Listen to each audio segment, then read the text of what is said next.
Hi, everybody. Radical Gardener. Well, gee, it's raining out. How unusual. The plants sure don't mind it. As you can see, it is green, green, green. Look at these potatoes. And when flowers are in containers, they really like to be watered. Isn't that something? The birds love it. They're playing in it. Which reminds me, I'm going to have to feed the birds.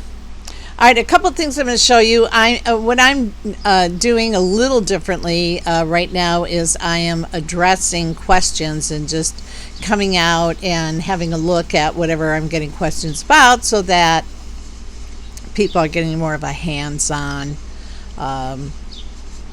explanation. Okay, so one of the questions I got was, what is the wire doing on some of my vegetables?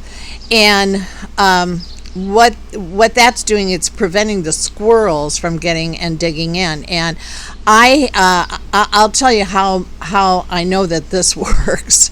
Is I got a little bit lazy in a few pots and didn't put it in, and immediately there was digging in it. And also, I had taken off the screens prematurely, and the squirrels have gotten into them. So you really have to let the plants establish themselves and not give the squirrels much room to dig. That seems to deter them. So I'll show you what I had to do on a couple of things. Some things it's not going to work to have the grate right on the soil. It's raining, so I'm not going to be out here that long.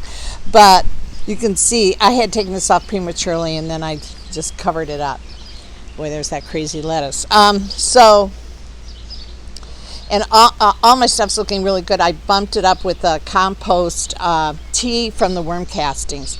Over here, they were digging in the basil, so I just put the grate over the basil to grow right through it. Okay, let's get out of the rain, shall we? I'll show you what I'm doing back here. I've had to start covering my herbs over here because I don't have a gutter, and it drips down into these. You can see the dripping's really intense, and this stops it from kind of gutting out my stuff. So I'm always problem solving, always. Okay, let's get in here. Long story about all this. So here we are. You can hear the rain on the plastic up above. I had a neighbor report this, and the city told me I had to tear it down, but we're fighting them now. We actually have a lot of there's different avenues of recourse. We'll win. We won't give up. We'll win. So they just want money. That's all it is. So here's the thing. It won't even come up until after August 18th. By then, most of my tomatoes will have grown, and I've been able to really utilize this. But beside that, we can keep fighting this. So that's what I'm going to do. I have a great lawyer. He doesn't charge me very much, and he'll take this on for sport. Yeah, can you believe it, though? Okay, so what I'm doing today, and it's so nice, it's dry in here. All right, so you can see this lettuce getting late. This is all that's left. I'm picking it right now. We've been eating it for about a week, and you can see something, a couple little holes. I don't care. And then whatever is too leggy for me to eat, or I give it to the parrot. I wash it off and I give it to the parrot. And so what I'm going to do next is I have my worm composting stuff here, or my worm castings, and I'm going to put it in here to bump up the soil. I'll probably put more than what I have in that bucket. And then I'm going to put in, where are they? Where did I put my peppers? Here they are. Where are they? Oh, I'll put some of my pepper plants in here, which will do nice because it's warmer. So they're ready to go. Okay? I don't think they'll all fit in there, but I think I can put 4 plants in here easily. And then I have small black buckets which serve really well, just like these down here. Then what I do is if I'm not going to eat it, or if I think it's, I can't utilize it right away and it won't heat, then I come out here, back into the garage. Let's go.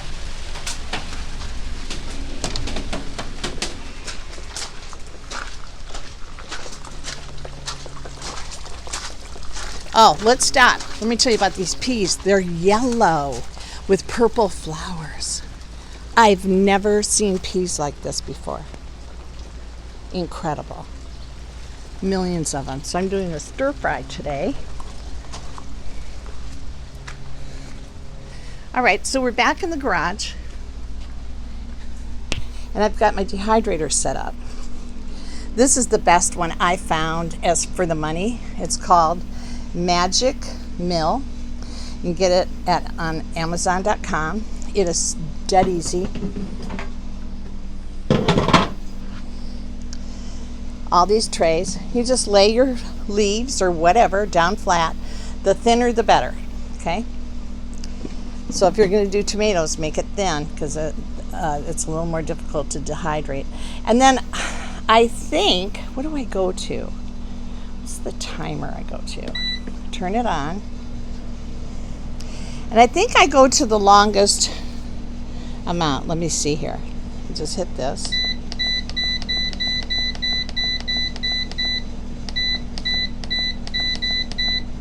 Yeah, I think I go to 18. And then the temperature, what do I do in my temperature? And that's where I keep the temperature. So it's usually dehydrated very quickly. By the next day I can come out and get it. Then I take it in the house and I put it in mason jars. Okay? Very easy. Shut it off. There we go. So dead easy to work. Okay? That's what I do in the dehydrating. Over here, you can see, my garage is pretty darn cozy. Someone gave us a large screen TV. Got our wood here. That's my potting station in case it's raining.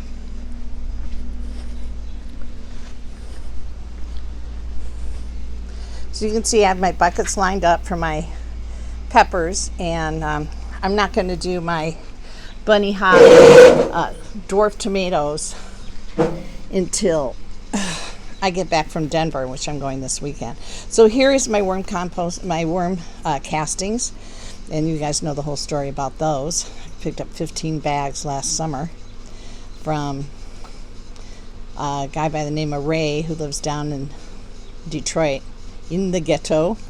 Awesome guy.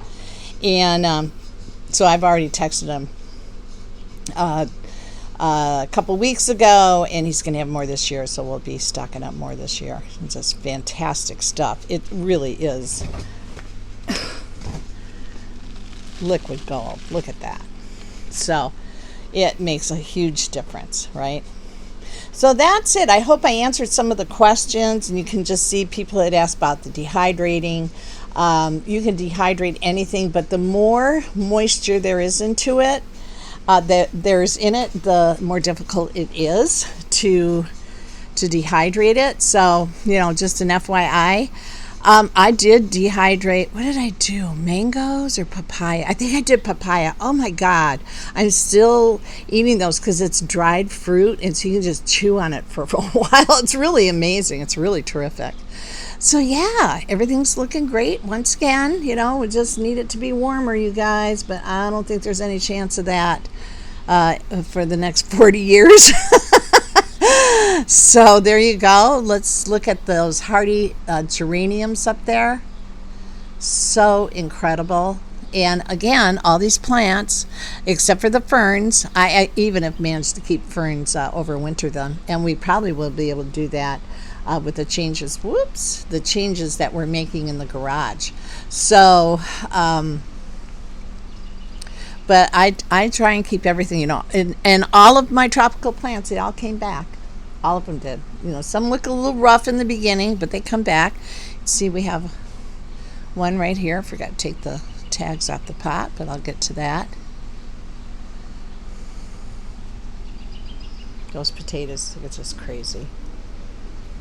Just crazy. So beautiful. Everything's just beautiful. Oh, raspberry plant over there. Except all my raspberry plants are growing a lot of new growth. So I think I might just get another pot and have 4 pots for raspberries because I thought I was going to have to replace one, but it turns out now I don't have to. Isn't that great?